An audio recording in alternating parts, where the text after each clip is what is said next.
bom dia. Hoje, dia 4 de dezembro de 2017, estamos aqui ao vivo na Rádio Jornal AM, dia de Santa Bárbara. E hoje é um dia especial porque estaremos aqui com Antelmo Almeida, sócio do IASES. Não saia daí que o Melhor a Cada Dia volta já já.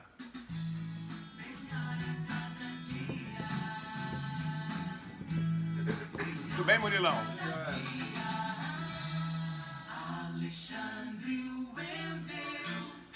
Muito bem, ouvintes da Rádio Jornal M540, estamos aqui ao vivo no programa Melhor a Cada Dia, hoje dia 4 de dezembro de 2017, você que está em casa, no trabalho, no carro, no interior do estado, ou nos escutando pela internet através do jt1.com.br ou do www.melhorcadadia.com.br. Um fim de semana muito triste para Sergipe pelo número de mortes, aí dá a entender que realmente aqui está ficando mais violento que muitas cidades grandes. Foram 20 mortes.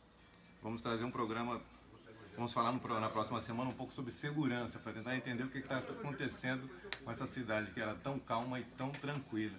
Mas vamos fugir um pouco de coisa ruim, que a semana está começando, e hoje vamos falar aqui com Antelmo Almeida ao vivo. Bom dia, professor Antelmo. É professor Antelmo mesmo? Professor, sem professor, né? É mesmo? Exato, foi um Mas prazer, você não Alexandre. começou como professor?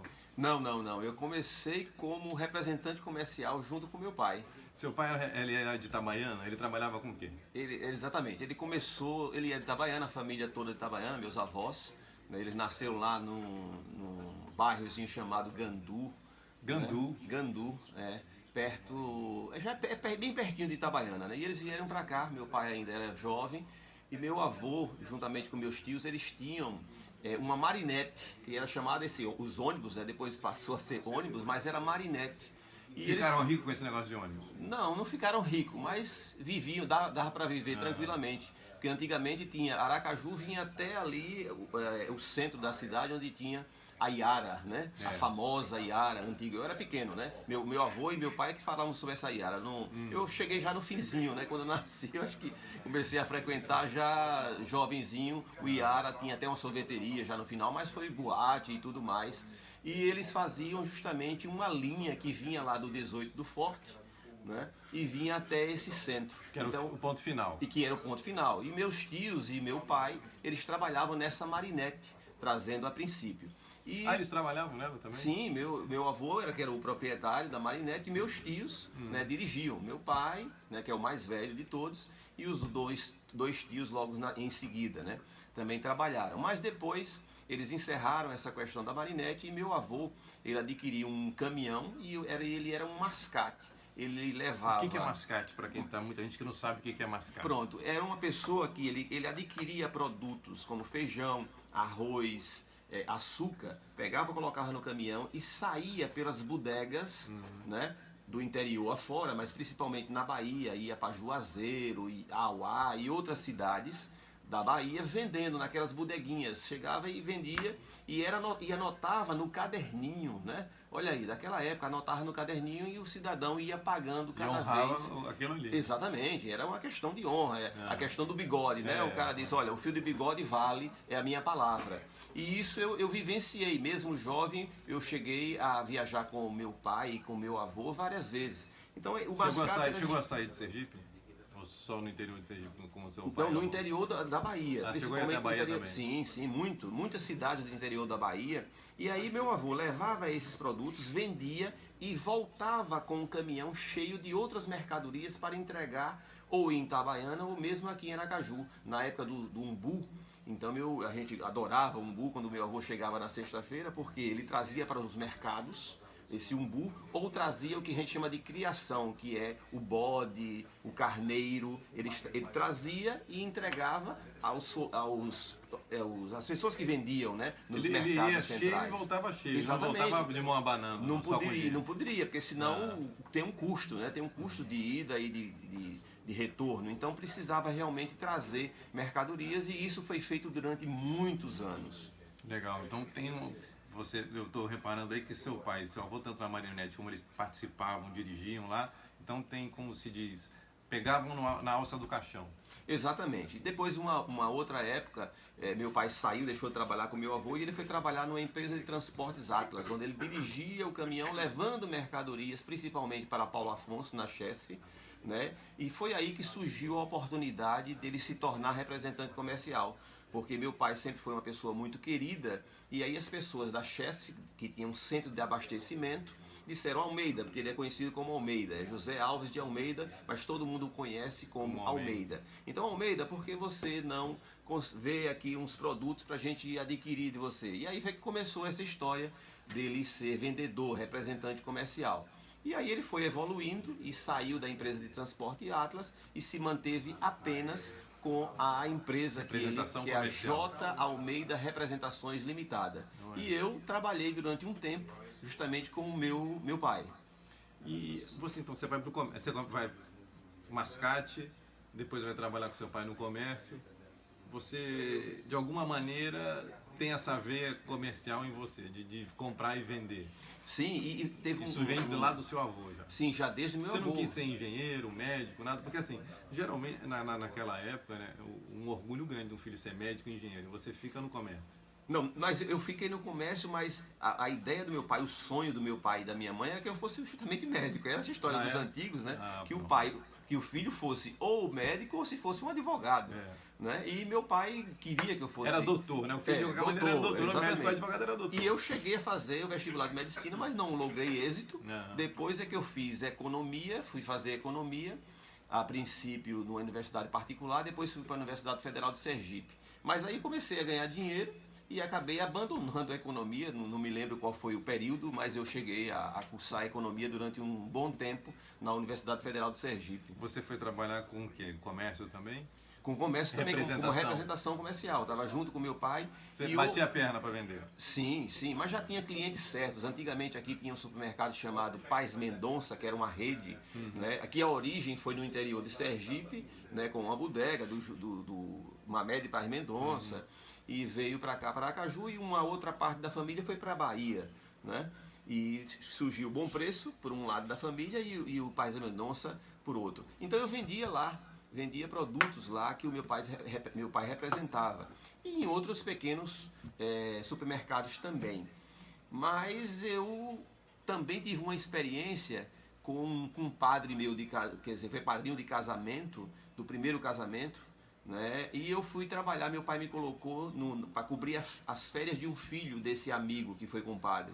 E foi uma experiência muito boa. Eu trabalhei no escritório também de representações, né, do Castilho, já faleceu. E ele foi meu padrinho do primeiro casamento. E foi uma experiência muito boa, eu aprendi muito com aquela passagem lá pelo escritório de representação desse amigo. Antelmo, a gente pode dizer que Itabaiana é uma cidade fantástica, né? Porque assim, muita coisa boa saiu de Itabaiana, né? Sim, com certeza. O Itabaiana é um uma referência. É uma referência não só comercial, porque é bem pujante, né? O mercado lá de uma maneira geral, mas se você vir, você observe que os grandes médicos de Sergipe são de Itabaiana. Não só do comércio. Também não só do comércio, são pessoas estudiosas também. As pessoas vinham de lá de Itabaiana para estudar em Aracaju, alugavam apartamentos e casas, né? E os seus filhos iam para cá, ficavam aqui, são pessoas importantes, estudiosos, tem grandes, não só médicos, mas engenheiros, né, advogados que são de Itabaiana. Então, você não tem cara de preguiçoso. Vou te perguntar uma coisa. O fato de Itabaiana não ter praia, será que isso influencia? Eu tenho uma teoria assim que a praia acaba acomodando as pessoas. O fato de não ter praia faz o cara querer trabalhar sábado e domingo também. Será que tem algum tipo de influência? Eu acho que não. Eu acho que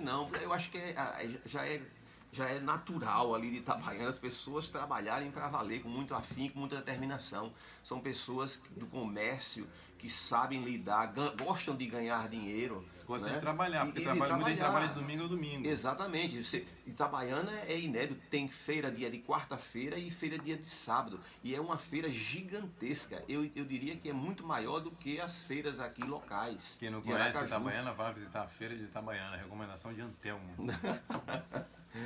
Então, mas eu acho que tem algum tipo de acomodação, eu não sei, porque você tem a opção da praia, né? Então acho que isso dá uma relaxada. E em Itabaiana, o orgulho, o cara bem sucedido é que ele trabalha todo dia, né? O cara gosta de trabalhar todo dia. Mas Aracaju é tão próximo, são 50 quilômetros de Itabaiana para lá, e as pessoas que têm condições, que tinham condições e têm condições, porque tem muita gente que tem muitas posses em Itabaiana, 50 quilômetros vem rapidinho.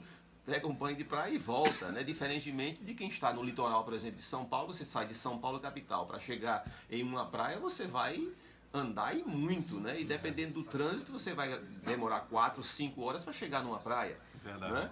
São 9 horas e 20 minutos, estamos aqui na M Jornal 540, no programa Melhor a Cada Dia, entrevistando Antelmo Almeida do IASE. E o do IASE virou sobrenome, pelo que ele estava me explicando ainda há pouco. Ele não é só Antelmo Almeida, é Antelmo do IASE.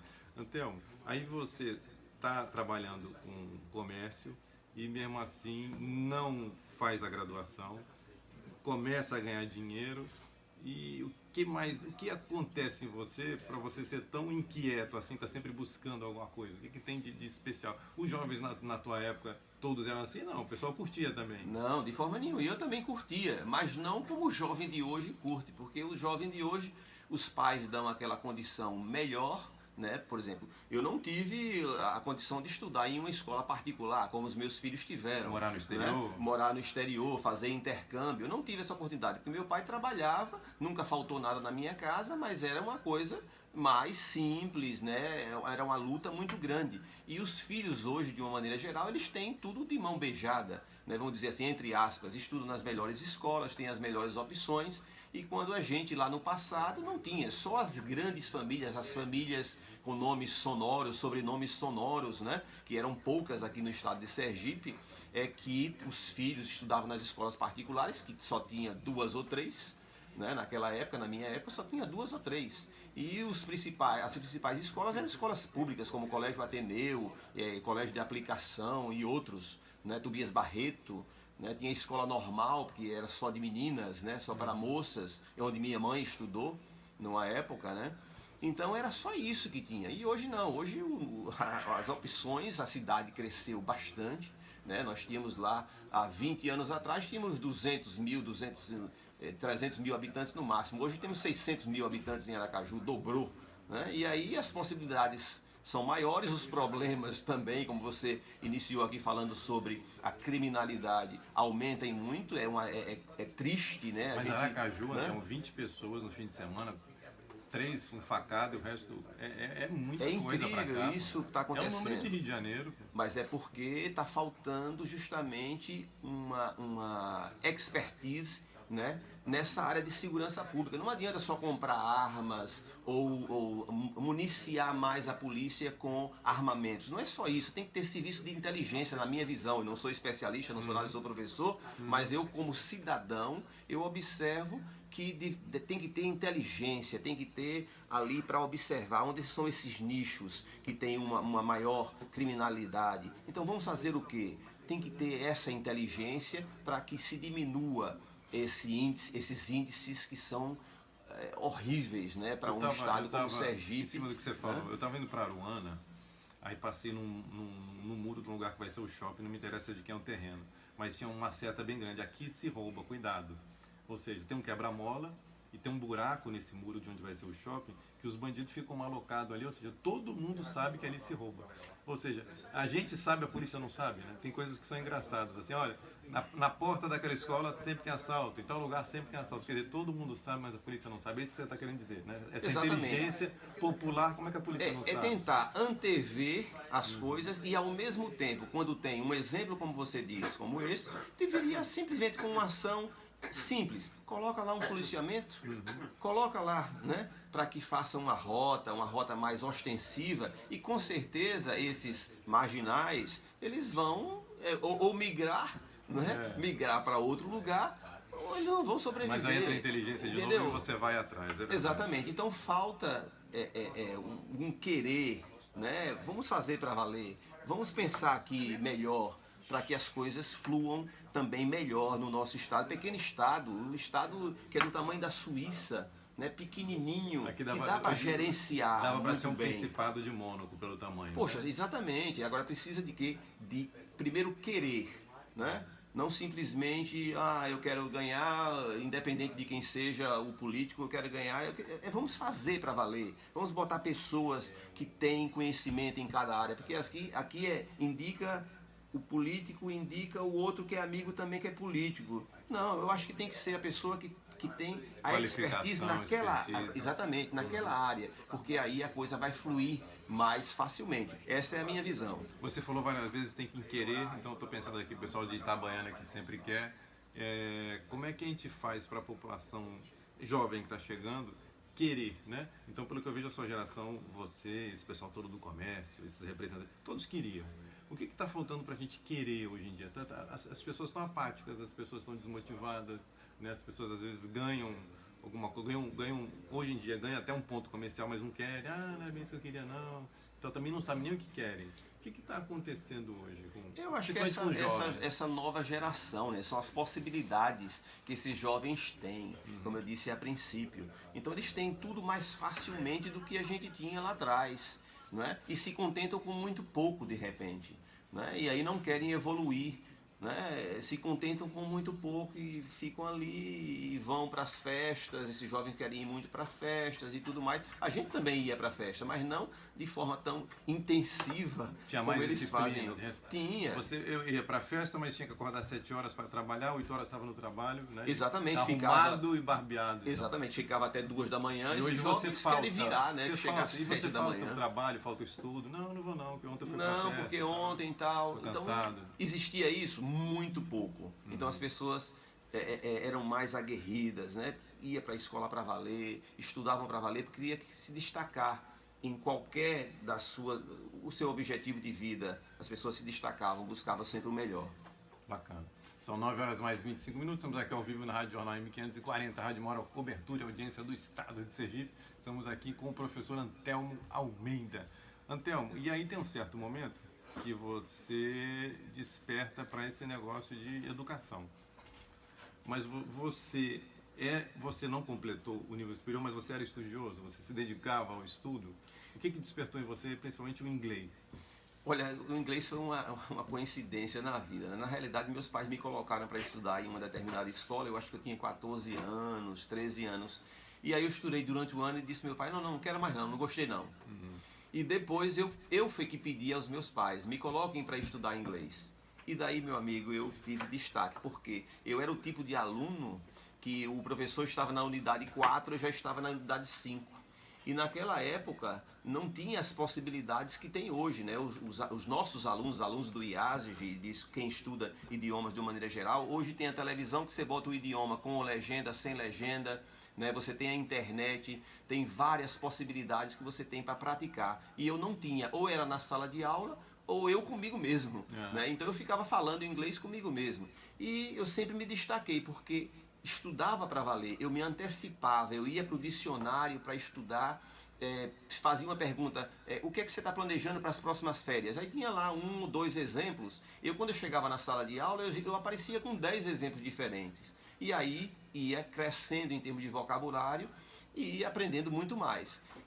Tanto é que quando eu estava estudando, me lembro perfeitamente, eu estudava o livro 7 e eu tive um professor americano chamado Mike, eu já dava aula até o livro 3. Eu era um estudante tão bom assim, né, me dedicado, que eu já dava aula até o livro 3 estudando o livro 7. Então, trazendo para empreendedorismo, isso tem a ver um pouco com foco. Você tinha um foco de alguma maneira, lá com 14 anos, você queria ser alguma coisa, né? E me parece que esses jovens estão assim, meio ao vento, né? Largam o inglês, aí quando dá 30 anos, devia ter feito inglês, aí o tempo já passou, aí está trabalhando, tem 5 filhos, aí vai a complicação e nunca mais consegue fazer. Da mesma forma que eles vão para a universidade, estão fazendo a universidade X. E aí chega quase ao final do curso, eles peraí, não é bem isso que eu queria. E aí faz a segunda eu quero opção. Ser gourmet agora, porque tem um amigo meu ganhando dinheiro com hambúrguer e tal. E aí vira e deixa a faculdade, ou muda de faculdade, tá incrível. Isso antigamente tinha aquela questão do pai querer também, que fosse medicina, ou que fizesse medicina, ou que fizesse direito, mas hoje não, as opções são muito grandes e aí eles mudam rapidamente. É uma coisa, acho que da atualidade, desse mundo globalizado, eu não sei, imagino que deve ser isso, as possibilidades. De alguma maneira está faltando foco aí para muita gente, muita gente, mesmo gente grande, gente de idade, tem muita gente perdida aí, sem orientação.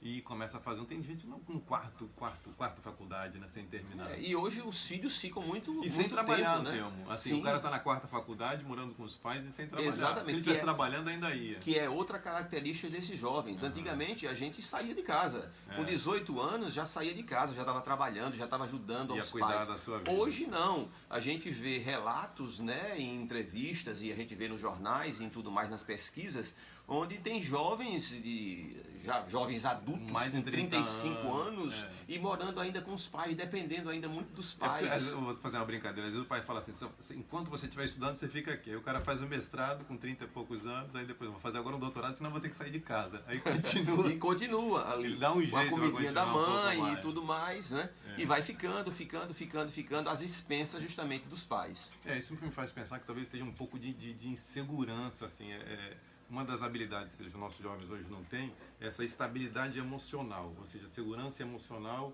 em dar certo, né? Por algum motivo de criação, eles não têm muito medo, né, de dar errado e tal. E a gente não, a gente tinha que dar certo.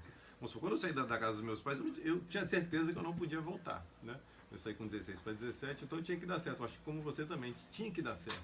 Na realidade, eu não saí. A primeira vez eu tive o primeiro casamento e eu ainda tive a ajuda do meu pai, que ainda fui morar com ele um determinado período, depois ele me cedeu uma casa e aí eu fui, mas eu já tinha a responsabilidade, né? Mesmo antes do casamento, do primeiro casamento, eu já tinha essa responsabilidade grande, de trabalhar e tudo mais. E teve um período da minha vida justamente nessa transição entre, quero ser professor, né? Ou vamos seguir o caminho que meu pai estava trilhando, pensando para mim, já que eu não quis seguir medicina, não consegui medicina e tudo mais, e fui para a área do comércio. E meu pai me cobrou muito na época, você ganha dinheiro aqui, você vai ser professor, e aquela história, né?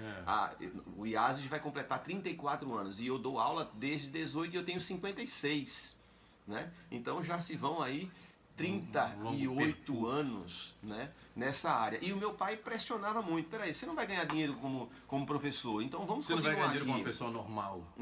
Né? Professor tal, você já está ganhando dinheiro aqui. E meu pai também pensava assim, só tem eu e minha irmã. Somos dois, né? Só eu e minha irmã de filhos. Quem é que vai dar continuidade ao trabalho aqui de representante comercial, quem vai cuidar da lojinha, dessas coisinhas aqui? Né? E ele ficava pensando nisso, pressionou bastante. Mas eu decidi justamente trilhar esse caminho da educação e, como professor, eu fui me realizando, porque eu me realizava, né? Legal, são 9 horas mais 30 minutos, estamos aqui na Rádio Jornal 540, no programa Melhor a Cada Dia. Obrigado a você que está nos escutando, em casa, no rádio, no trabalho, na internet. Na internet, Antelmo, já são quase 20 mil pessoas só na internet, fora os aparelhos de rádio e os carros aí. Segundo Augusto Júnior, a gente pode estar chegando perto dos 100 mil pessoas aí na audiência. A gente vai ao intervalo comercial, a gente volta já e ele vai explicar pra gente o que fez ele se interessar pelo inglês. Alguma namorada, algum filme, alguma tradução que ele não soube fazer para alguma menininha com 14 anos. O que fez ele se interessar tanto por inglês e depois a vida profissional dele. Não sai daí que a gente volta já já. Muito bem, são 9 horas mais 34 minutos. Estamos aqui ao vivo na Rádio Jornal M540 no programa Melhor a Cada Dia. Você que está nos acompanhando através da internet, do www.melhorcadadia.com.br, pode acompanhar essa entrevista amanhã no podcast ou no SoundCloud, a hora que você quiser. Você que perdeu, que não pôde ouvir e quer que um filho seu escute ou algum parente, vai lá, dá uma olhada na nossa página, baixa esse programa e escute no seu melhor momento. Ou então hoje à noite vai estar no YouTube o vídeo também para você poder ver essa entrevista. Estamos aqui agora com um quase muçulmano, né? Como é que esse muçulmano foi aprender inglês? Ele não tem nada a ver com inglês de jeito nenhum. Comércio, Itabaiana, Mascate, vai parar no inglês. Você não tem a menor ideia, mas foi um tesão que veio assim. Foi, de repente foi. Como eu falei a princípio, né? Meus pais colocaram, eu pedi para sair, depois eu pedi para estudar. E aí, quando eu pedi, eu estava decidido já que eu ia aprender inglês.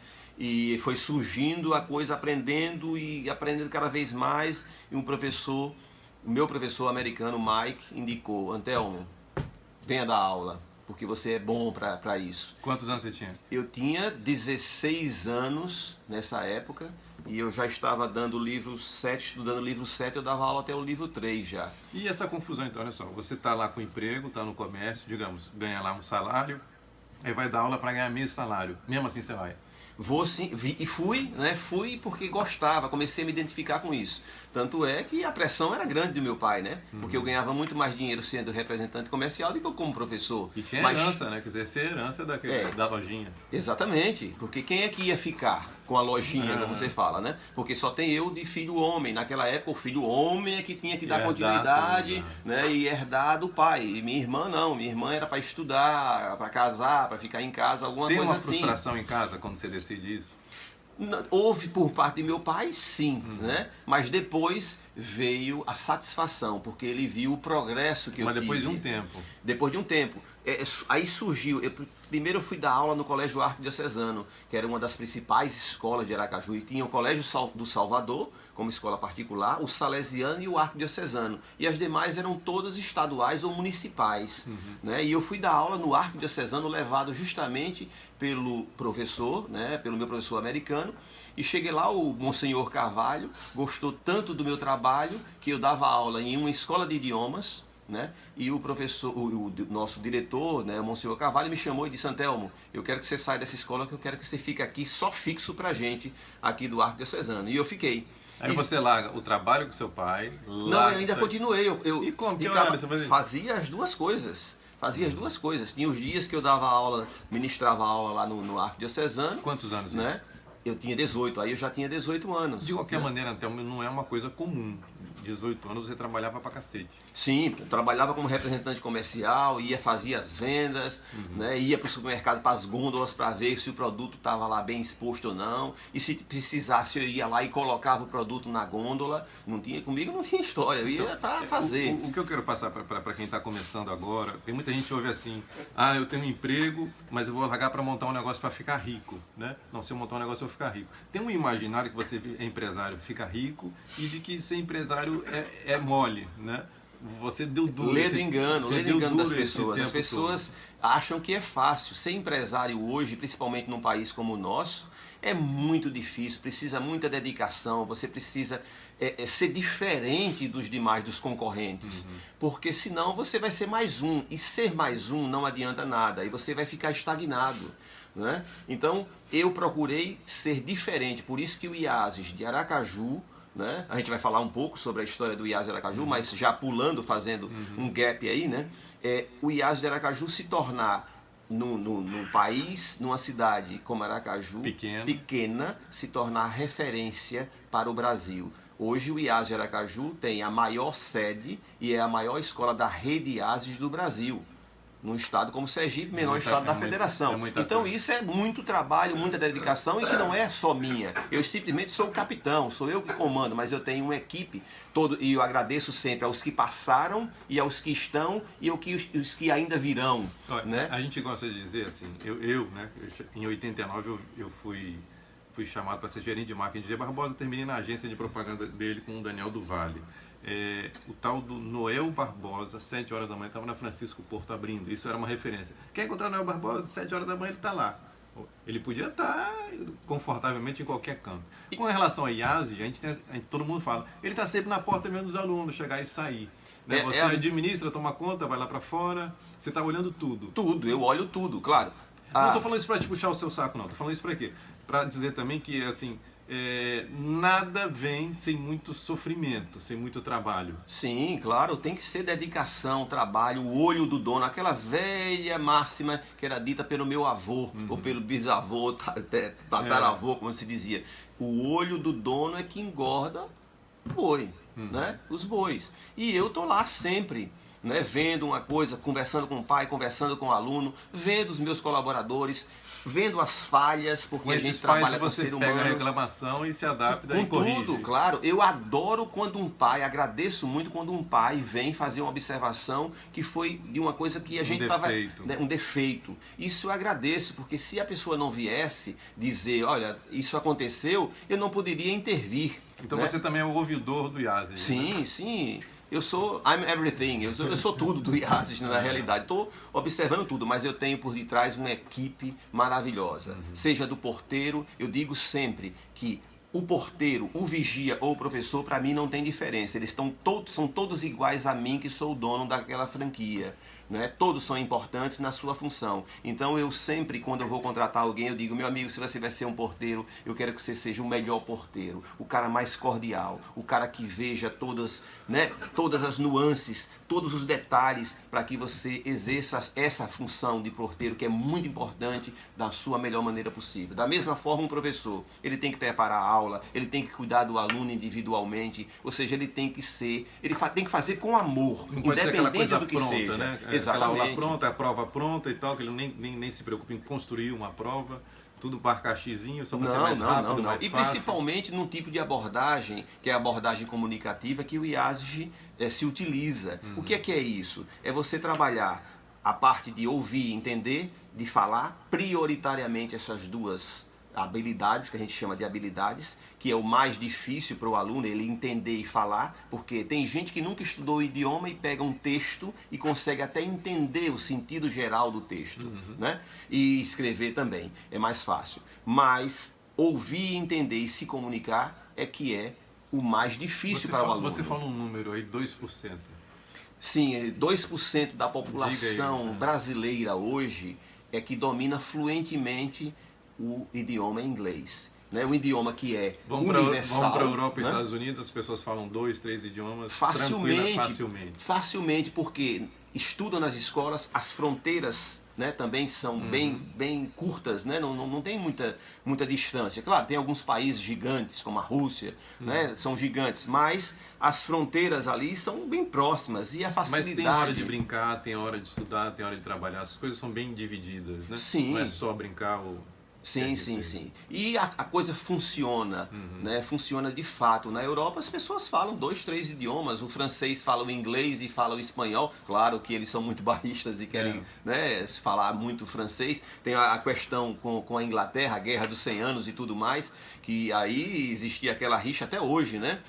A Inglaterra e a França tem aqueles problemas entre eles, mas quando a gente vai a Paris, por exemplo, se você vai falando inglês, eles ficam meio assim, mas eles falam, eles se comunicam, mas respondem até em francês. Às vezes. Mas pela importância que o inglês tem em nível mundial, né, em termos de comércio, você vai para a China, ou você fala chinês ou fala inglês, porque não tem jeito, se for falar espanhol lá, ninguém vai te entender. Né? Se for falar italiano, ninguém vai te entender. Então tem que falar justamente inglês. E pela importância que tem, é muito pouco, apenas 2% da população brasileira falar fluentemente, principalmente em nível empresarial. Né? 2%. Então tem muito caminho ainda pela frente. E um detalhe, Alexandre, é que as pessoas acham que aprender existe pouco esforço. Não, tem que ter muito esforço, muita dedicação, que não se aprende simplesmente indo carregando 2 vezes por semana. Carregando o livro embaixo do braço. Você encostou no livro, pronto, já está absorvendo o idioma. Ou faz eu vou à aula e indo à aula, tá beleza. Não é só isso, é dedicação, é estudar todo dia. Eu digo, olha, você quer aprender, pelo menos se dedique meia hora a cada dia. Você tem 2 vezes aula na semana, de 1 hora, 1h15, tudo bem. Mas se dedique pelo menos meia hora ao estudo do idioma, porque aí você vai se tornar verdadeiramente fluente. Porque senão vai ficar com um inglês regular. E inglês regular, ou francês regular, ou italiano, seja lá qual língua for, não adianta, porque na hora que você vai ser exigido numa entrevista de emprego, por exemplo, não adianta você dizer, tem o diploma.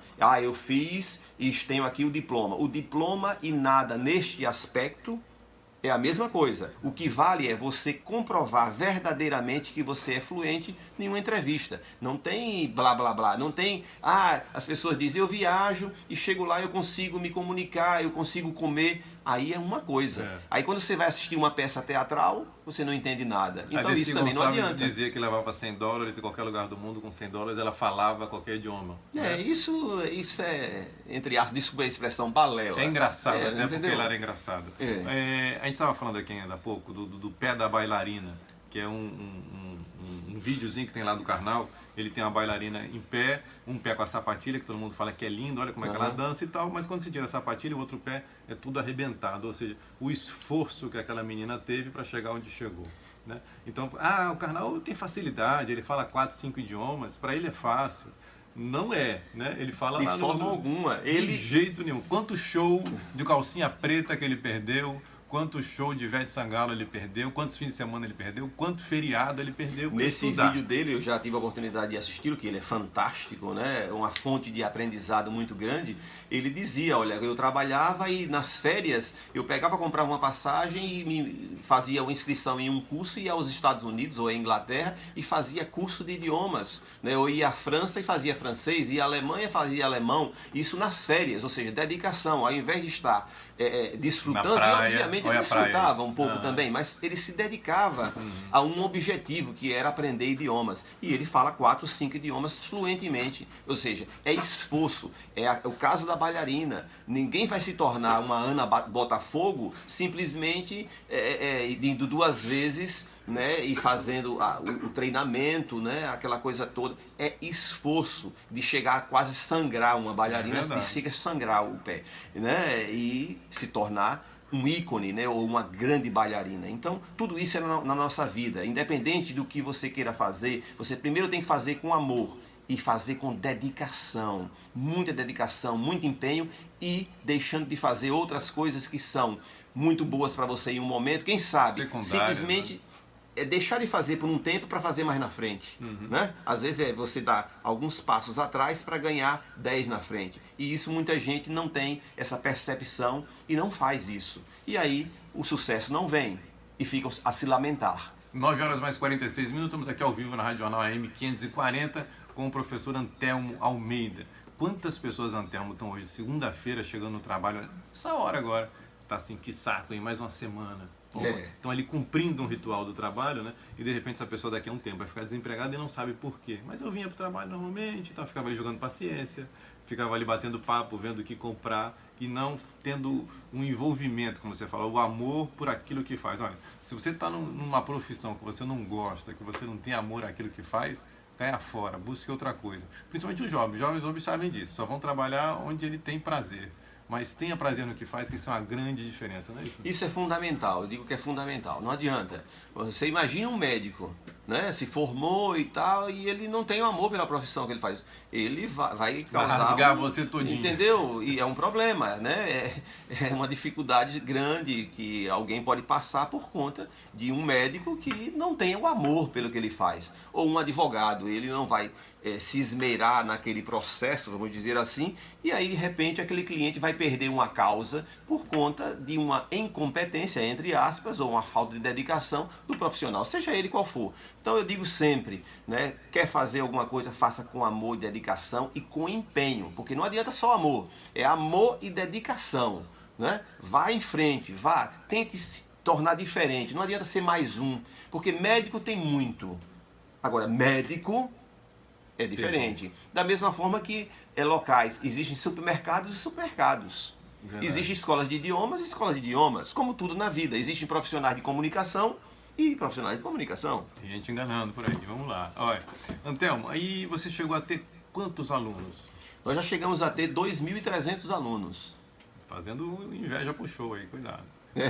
Muito trabalho, muita dedicação, né? A maior escola da rede ASE do Brasil. E continuamos aqui no mercado sergipano, em Aracaju, líder, né, no mercado, desde 1991, quando eu construí o primeiro prédio próprio ali na 13 de julho. Nós começamos lá na Avenida Ivo do Prado, bem próximo à Assembleia Legislativa, no ano de 83. As primeiras aulas foram dadas em 84 e... Em 91 eu construí e inaugurei no dia 30 de novembro de 91 o primeiro prédio próprio ali na 13 de julho, em frente à Biblioteca Pública Epifânio Doria, e daí por diante só foi cada vez mais obtendo sucesso, sucesso, sucesso. Então, em 99 eu era sócio da TV Cidade com Hugo Julião, Jefferson e o irmão de Julião também na TV Cidade, e você foi patrocinar o canal Elétrico. Aí eu lembro que você falou assim, não, eu também ajudo a abrir franquias. Deu uma aula pra gente, como é que você vê um ponto para qualquer negócio? Você chega assim, ó, você foi ver um outro curso em Itabaiana, onde quer que seja, para montar um IASE lá para alguém, mas o que se faz? Muitas vezes a pessoa chega assim, meu sogro me deu um terreno lá no fundo lá de casa, eu vou botar lá uma loja de informática. 6 meses depois ele fecha e quebra a cara. Você não pode sair montando as coisas em qualquer lugar. Exatamente, você tem que fazer primeiro uma análise de mercado, o que é que você quer abrir? E aí você pensa, peraí, eu vou para aquele mercado dali, naquele bairro, vamos supor um bairro, né? Eu quero abrir lá no Siqueira Campos. Vamos abrir no Siqueira Campos, que é a minha origem lá do Aribé, do Siqueira Campos. Foi onde eu nasci, meus pais, né, quando vieram de Itabaiana para cá, se estabeleceram lá, foram morar lá. Então vamos abrir no Siqueira Campos. O que é? Eu vou abrir uma mercearia, tá? No Siqueira Campos. E aí eu vou observar, primeiro, quantas mercearias tem naquele raio, em um raio de 2, 3 quilômetros, onde eu pretendo agir. E aí você faz aquela pesquisa primeiro. Primeiro, A população do Siqueira Campos gosta de ir a uma mercearia? Procura mercearia? E aí você vai lá, é um outro ponto da pesquisa que você vai fazendo. E, existem outras mercearias. Você vai lá e vai consumir nessa mercearia para ver como é que é o serviço que eles prestam.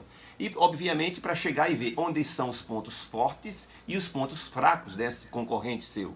E aí você decide, dependendo dessa sua pesquisa, se ali é um ponto legal ou não, se cabe mais um concorrente ou não, ou seja, qual é a carência que tem para que você tenha sucesso, assim. né? Porque senão você vai ser mais um, e ser mais um não adianta nada, você tem que ser o diferente.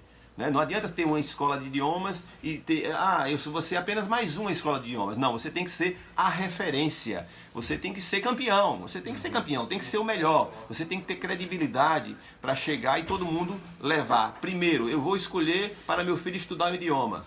Então, qual é a primeira escola que eu vou pensar? É o IASG. Por quê? Porque o IASG tem credibilidade, porque o IASG tem uma boa equipe, porque o IASG tem uma direção atuante e tudo mais. Então isso faz um grande diferencial em qualquer situação que você esteja, em qualquer nível de comércio que você queira implementar. Então eu fui convidado, inclusive, para abrir IASG, né, em Salvador e em Maceió.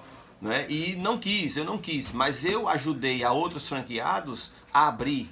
Então eu fui lá, escolhi o ponto, fiz as pesquisas e ajudei os amigos, colegas, né, franqueados também, para que eles implementassem, abrissem e passei todo o meu know-how ao longo de todos os anos que a gente trabalhou com o IASG. Você montar um negócio onde não tem a concorrência. Às vezes um lugar que tem a concorrência pode ser até bom. A concorrência é ótima. A concorrência é ótima. É só você observar o que a concorrência faz e você vai tentar se destacar, fazer diferente e fazer melhor. Agora, sendo uma franquia, Antelmo, isso não atrapalha às vezes? Não, olha, a franquia diz que você não pode fazer assim.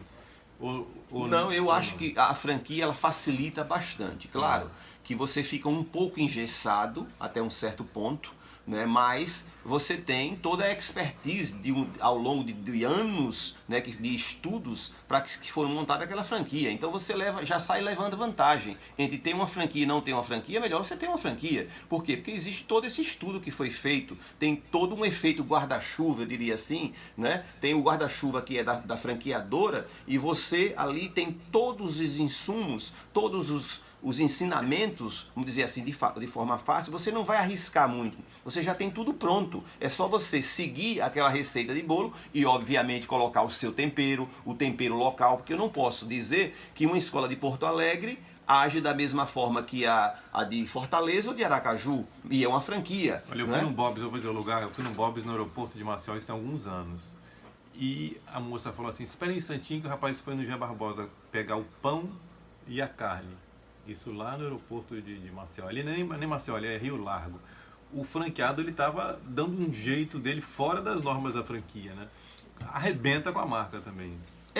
Em um certo ponto sim, tem algumas franquias que não permitem de forma nenhuma. Se a gente falar de McDonald's, por exemplo, é uma franquia que exige comprar os produtos dele. Se eu vou ser um franqueado, eu vou passar 6 meses na universidade do McDonald's, lá, se não me engano, é Ribeirão Preto, é uma cidade do interior de São Paulo, me falha a memória agora exatamente qual é a cidade, para que você possa, porque você passa por todos os processos para que você chegue a ser um franqueado do McDonald's. Então eles são muito rígidos. Outras franquias não, são mais maleáveis, e aí você pode colocar o seu tempero local, né, que isso é muito importante.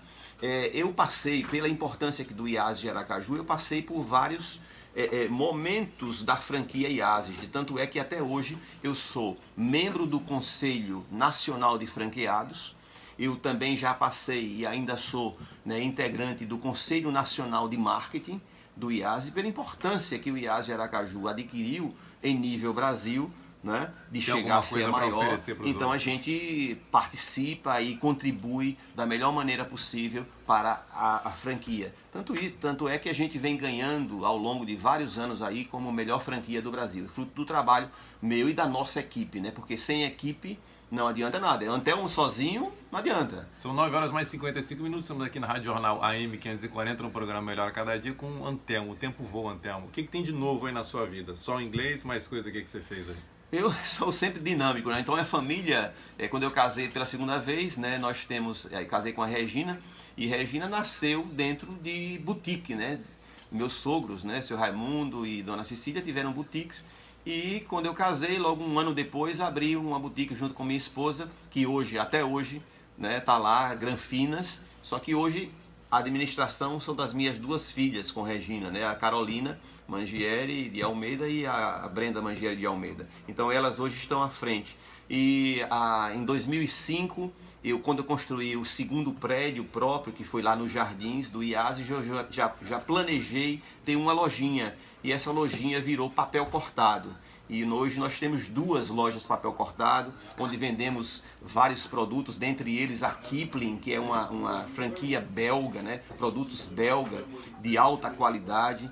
Né? Então temos lá 2 lojinhas, vamos dizer assim, papel cortado, e minha esposa agora entrou em um outro ramo, que é o ramo de gastronomia. Temos um café, né, chamado Café Passado, e isso está fazendo um mês. Então, aquele horário que você ia para casa descansar, você ainda vai agora pro café. Eu estou indo para o café para dar uma olhada lá, dar uma administrada, porque sou eu que administro. Onde ele também fica de vigia. Né? Todas essas empresas, né? Porque é aquela coisa, a presença do dono é fundamental, né? O olho do dono é fundamental. Então os detalhes, e principalmente trabalhar, são ramos diferentes. Olha, nós temos uma boutique de moda feminina, temos escola de idiomas, temos loja de presentes e decoração, e agora na área de comida, né, que é totalmente diferente. Então é sempre um aprendizado. Então eu sempre mais tô lá. Perecível, é outro pique aí, é outra história. Mas estamos tendo sucesso, graças a Deus. O Café Passado já é um sucesso, completando um mês essa semana, e as pessoas têm gostado e têm ido, e até muitas reservas já temos. Que horário funciona lá? Funciona das 15 às 21 horas, mas as pessoas não querem sair, estão gostando tanto que querem ficar. Boa. E a gente está saindo de lá 10, 11 horas da noite. Onde é que fica?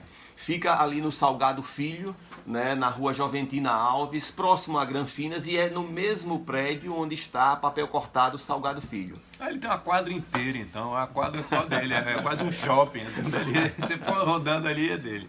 Muito bem, Antelmo. Queria agradecer essa aula que a gente teve aqui de vida, né? O cara teve várias oportunidades de seguir o comércio, até de se acomodar, como muitos filhos aí fazem. Você podia ter se acomodado, podia ter sido representante comercial até hoje, né, Antelmo? Exato, né? Estava com a vida dele tranquila, mas ousou um pouco mais, quis ter o próprio negócio, quis ser dono do próprio nariz, e conseguiu lá na frente mostrar para o pai que isso era um caminho que deu certo. E daí para frente agora ele vem expandindo com mais coisas aí. Antelmo, tem quantos filhos?